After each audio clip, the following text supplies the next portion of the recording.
барлық жағынан қамтамасыз етілді. Қонақ үй деген таптаза, барлық условия бар. Жақын жерде жаяу барып, Қағбаға жаяу келіп жүрдік. Мадинаға келгенде одан да тіптен жақын болды.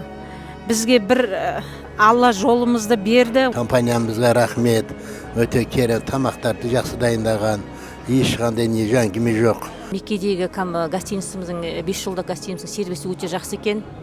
2 мезгіл тамағымыз, Мекке Қағбамыз жақын. Қағбаға дейін 15 минут. 15 минут.